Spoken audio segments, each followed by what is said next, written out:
Hello and welcome. In this video we're continuing the diagnosis of my Yamaha CR1020 receiver.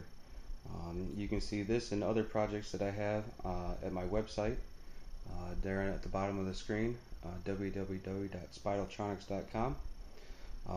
At this point, just a recap of what we've done. I checked the pre-out main switch coupler and I traced the wires to the volume control board, in which I found one of the pots on the volume control was acting a little wonky.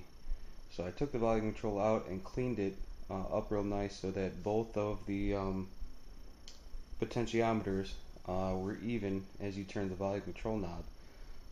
And then I put it all back together and I still had the right channel dropping out. However, I didn't have as much static or popping noise, which is great.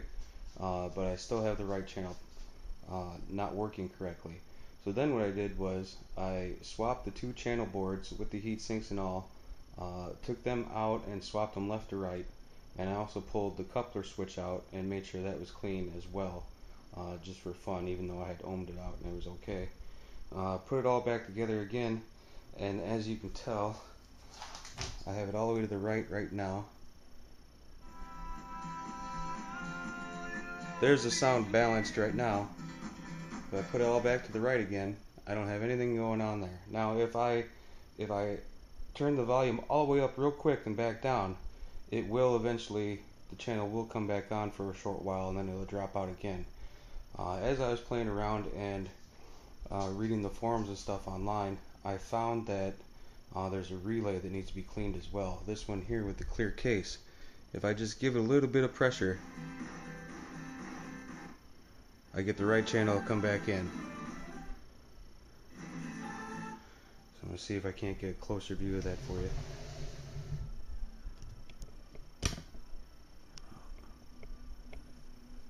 Right here, this one here with the clear case. I just give a little bit of pressure on the side of the case. I don't even have to wiggle it or anything. Just move the case around a little bit and it comes in and out.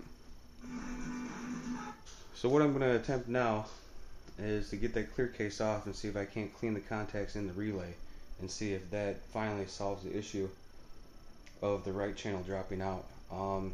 It's probably actually best to replace it. However, for time's sake or whatnot, I'm going to try to clean it and see how that goes.